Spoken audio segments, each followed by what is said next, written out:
Désolée pour ces miniatures pitoyables, plus pitoyables les unes que les autres chaque semaine, mais on fait des vues comme on peut, j'essaie d'appâter le chaland, c'est pas simple tous les jours. Alors bonjour à tous et bienvenue dans cette nouvelle vidéo Angoisse de l'or. Oui, parce que aujourd'hui je me suis dit qu'il serait intéressant, mais tellement intéressant pour vous que je vous parle de mes petites angoisses, de tout ce qui me taraude vis-à-vis de ma fille depuis qu'elle est née en fait. Et vous allez voir que j'ai des angoisses qui peuvent être quand même très élaborées, qui peuvent être très poussées, et je me suis dit que ça serait intéressant pour vous de savoir tout ça, que je vous partage tout ça, tout simplement. Ça, là, j'arrête un petit peu l'ironie, mais tout simplement parce que c'est vrai que quand on vient d'avoir un enfant, ou quand on a des enfants, même depuis plusieurs années, on se rend compte que finalement, on vit plus dans le même monde qu'avant. Avant, moi, j'avais quand même des angoisses, mais elles étaient toutes centrées sur moi-même, donc bon, je vous rassure, je les ai toujours, hein, celles-là.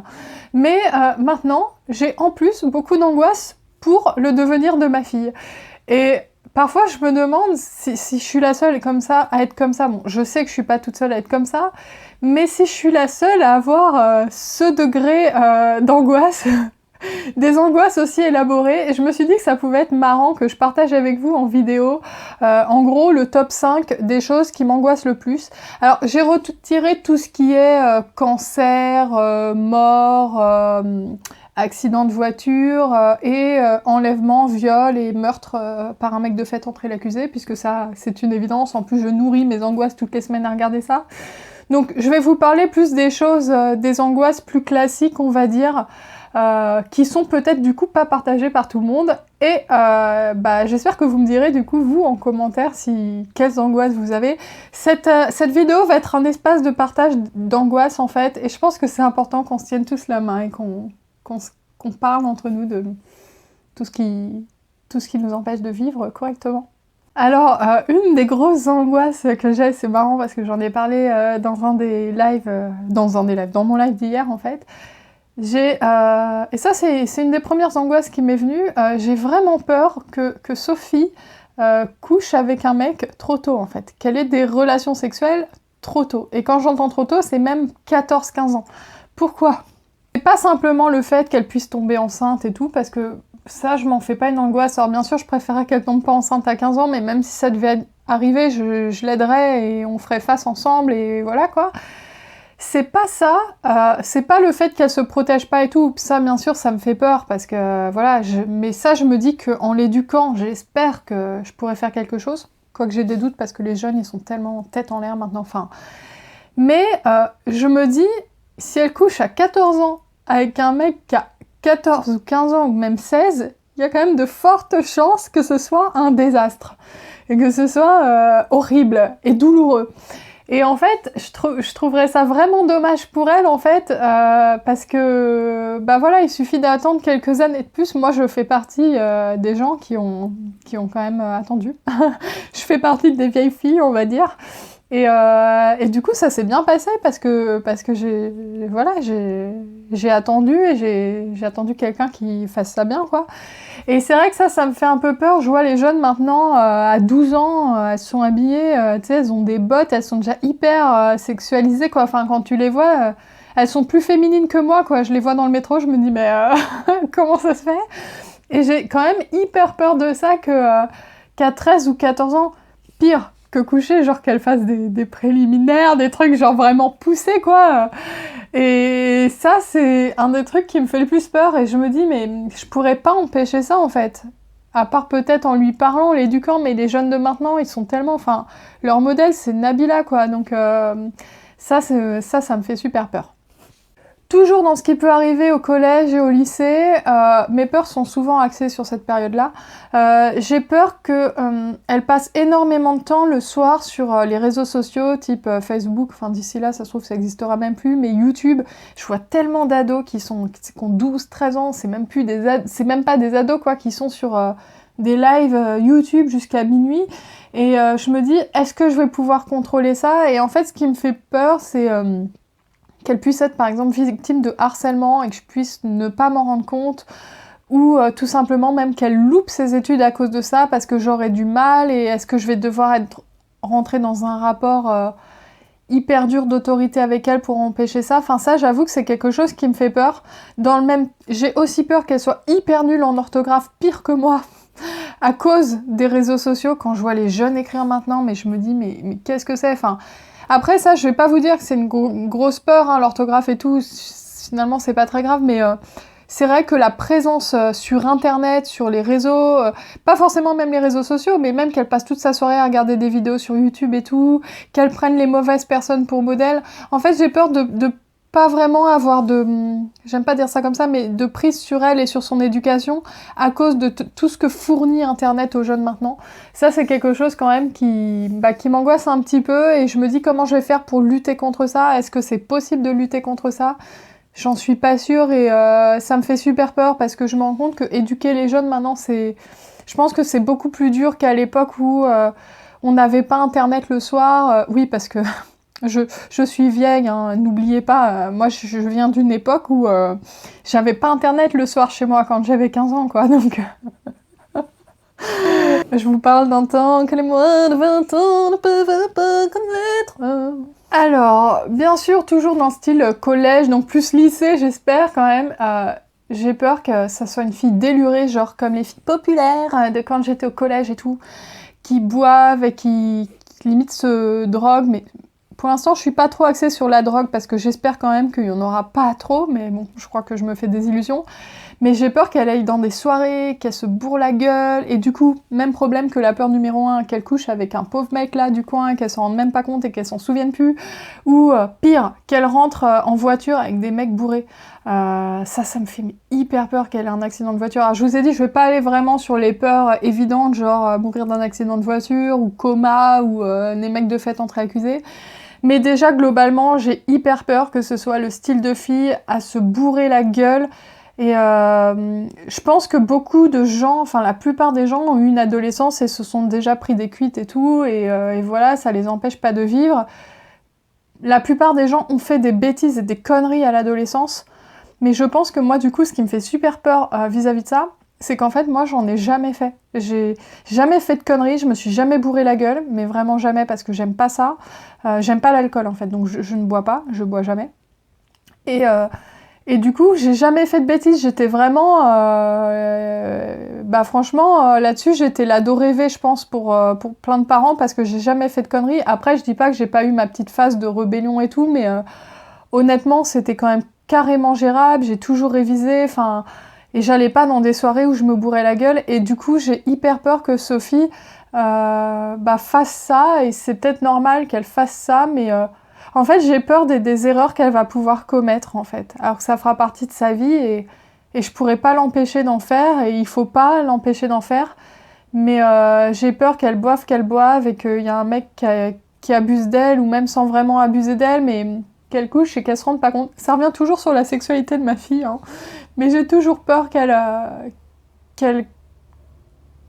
fasse ça avec la mauvaise personne, en fait. Surtout pour la première fois. Bon, je dis pas qu'après c'est mieux, mais pour la première fois quand même, moi j'ai des amis qui ont eu leur première fois dans des circonstances un peu tristes quand même, et je trouve ça tellement dommage. Donc voilà, ça c'est une peur que j'ai, c'est qu'elle boive beaucoup et qu'elle fume du shit. Voilà. Alors, autre sujet, étrangement, j'ai pas trop d'angoisse sur sa réussite scolaire. On va dire que je fais pas une obsession sur le fait qu'elle réussisse à l'école. Alors, est-ce que c'est lié au fait que, du coup, j'ai fait des études et on va dire qu'à ce niveau-là, je pense qu'il y a beaucoup de parents qui ont pas fait d'études et qui ont vraiment, vraiment envie que leurs enfants aillent loin pour un peu dépasser ce qu'ils ont fait et peut-être réussir là où ils ont pas réussi. Et moi, on va dire que j'ai pas ce côté-là. En fait, déjà, je sais aussi que c'est pas parce qu'on a fait des études que trouver du travail, c'est beaucoup plus simple. Moi, je connais des gens qui n'ont pas fait d'études et qui sont dans le travail beaucoup plus épanouis que moi, je pense. Qui ont une vie beaucoup plus facile que moi. Enfin, qui ont moins fait d'études, on va dire, pas qui en ont pas fait du tout. Donc, on va dire que sur la réussite scolaire et tout, je m'en fais pas une obsession, mais c'est vrai que j'aimerais bien quand même qu'elle aille au moins jusqu'au bac et après qu'elle puisse avoir le choix, on va dire.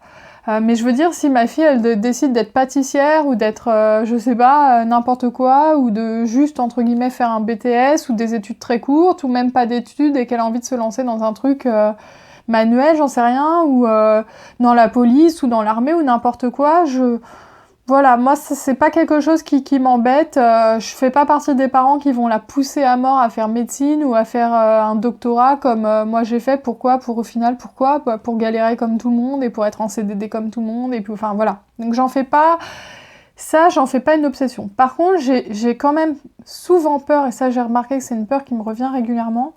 J'ai peur qu'elle galère financièrement et qu'elle galère dans son travail, en fait. Parce que c'est vrai que du coup, vu que moi j'ai un poste qui me correspond, avec mon conjoint, on vit plutôt bien, on va dire, on vit confortablement et on va pouvoir lui offrir jusqu'à ce que, tant qu'elle va rester chez nous, une vie plutôt confortable, j'espère, hein, parce que je sais pas, enfin là je suis en CDD, peut-être que dans 2 ans je serai au chômage, enfin voilà, mais on va dire que si je reste sur le style de vie que j'ai depuis 5 ans, elle pourra vivre quand même confortablement, je pense. Et en fait, j'ai un petit peu peur que qu'elle puisse pas toujours avoir ça, en fait, justement, si elle fait pas d'études ou quoi. Et j'ai super peur qu'elle soit sur des postes où t'as pas le choix, en fait, et où t'es obligé de la fermer, et où quand ça te plaît pas, t'es obligé de rien dire, et t'es obligé de rester, t'es obligé de supporter un chef qui te parle mal et tout. Et c'est vrai que moi, ça me fait hyper peur, parce que je sais à quel point c'est dur quand t'as un chef que tu supportes pas et tout. Mais la différence, c'est que moi, quand on me fait trop chier, désolée d'être vulgaire dans cette vidéo, mais quand dans un travail on me fait trop chier, je m'en vais, en fait. Je prends le temps de chercher ailleurs et je m'en vais. Là, quand j'étais enceinte et qu'on m'a proposé une rupture conventionnelle, si j'avais pas eu le moyen d'aller ailleurs, j'aurais été obligée de revenir et de subir une situation qui psychologiquement aurait été très dure. Parce que besoin d'argent, parce que ci, parce que ça, et au final, je savais que dans la situation que j'étais, je retrouverais du travail, qu'il n'y aurait pas trop de problèmes, parce que j'ai des études et j'ai de l'expérience et tout. Et en fait, vu que je compte pas la pousser particulièrement à faire des études, j'espère qu'elle le fera naturellement, mais j'ai peur que si elle le fait pas,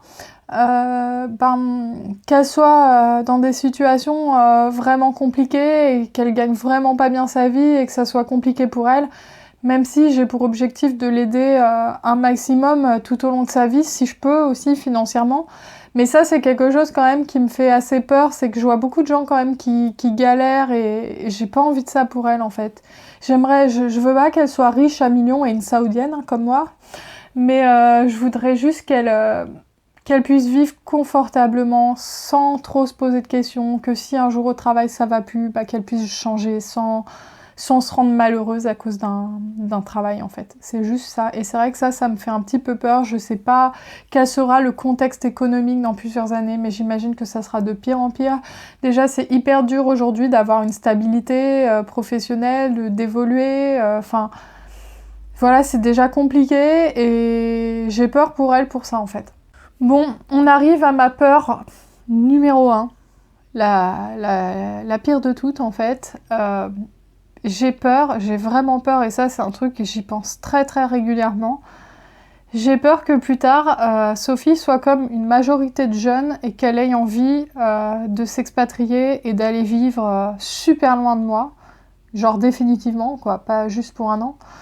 Et que du coup, elle aille genre aux États-Unis, ou pire, en Australie, ou encore pire, en Angleterre. La fille qui a aucune notion de géographie, tu sais. Mais qu'elle est dans un pays genre super loin, où en gros je la vois 2 fois par an, quoi. Exemple, du coup en Australie ou aux États-Unis. Si c'était en Angleterre encore ça va, mais en gros, c'est vrai que là, je suis tellement proche d'elle, mais c'est normal, c'est un bébé, quoi, mais que je me dis, mais comment est-ce que je serais capable un jour de ne pas la voir et je vais pleurer en vidéo, en fait, c'est ridicule. Mais est-ce que je serais capable un jour de ne pas la voir pendant 6 mois, de pas la voir, pas la voir évoluer, de pas voir ses enfants, ou de les voir qu'une fois tous les 6 mois, 2 fois par an? Ça me rendrait mais tellement, tellement malheureuse, en fait. Excusez-moi. En plus, j'ai un chat dans la gorge, ça rend cette scène complètement pitoyable. Et en fait, il est clair que je l'empêcherai pas de faire ça en fait, parce que j'ai pas envie de l'empêcher de vivre. Mais ce qu'il y a, c'est que moi je suis très très famille et j'ai jamais voulu partir parce que j'aurais pu partir aux États-Unis et tout. On me l'avait proposé d'ailleurs à un moment, on me proposait un poste à New York et tout, et ça aurait été une super opportunité, mais je l'ai pas fait parce que, bon, déjà j'ai mon conjoint qui a son travail ici, mais parce que aussi je suis très proche de mes parents et je sais que ma mère elle serait malheureuse et j'ai envie de les voir régulièrement. Et maintenant que j'ai ma fille, c'est encore pire, on va dire, ou encore mieux, je sais pas comment formuler. Mais quelque part, je sais que tout le monde ne pense pas comme ça et qu'il y a quand même de grandes chances pour que Sophie soit suffisamment indépendante. En plus, je vois là, comme elle est indépendante, elle part à 300 mètres de moi. Elle a tellement des besoins d'indépendance et je le vois là dès bébé que je serais pas du tout étonnée qu'elle ait envie de faire ça. Et je l'empêcherai pas de le faire. Je l'empêcherai pas de le faire parce que je veux qu'elle soit heureuse et parce que ce qui compte c'est pas comment moi je me sens mais comment elle se sent et qu'elle accomplisse tout ce qu'elle a à accomplir dans la vie. Et d'ailleurs je pense que si elle faisait ça, je pense que je serais aussi très fière d'elle parce que quelque part c'est quelque chose que j'ai jamais osé faire. Je pense qu'il n'y avait pas que le fait que je voulais pas laisser mes parents ou faire quitter son travail à mon conjoint, mais il y a aussi que il faut oser faire ça, il faut être super indépendant, il faut être capable dans un autre pays de tout reconstruire et c'est pas rien et je suis sûre qu'on apprend beaucoup de choses en faisant ça. Donc je pense que je serais aussi fière d'elle si elle faisait ça. Mais clairement, je préférerais que mon petit bébé reste avec moi, que je puisse la voir très régulièrement, que je puisse voir grandir ses petits-enfants et pas juste les voir par Skype, quoi. Et du coup, dans le même style, j'ai aussi peur qu'elle soit avec un mec qui soit pas du tout famille et qui ait pas du tout envie de voir la belle-mère régulièrement et qui du coup l'éloigne de moi et que je la vois qu'une fois tous les 3 mois, quoi, ou tous les 5-6 mois.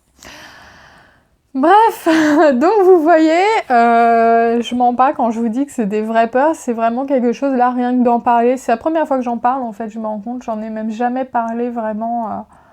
Enfin, j'ai déjà dit en rigolant, oui, ma fille, elle va se barrer aux États-Unis, mais j'en ai jamais parlé vraiment. J'ai jamais posé les mots et vous voyez, rien que d'en parler, ça m'émeut. Je sais pas si on dit comme ça m'émue, ça m'émeut. Donc voilà.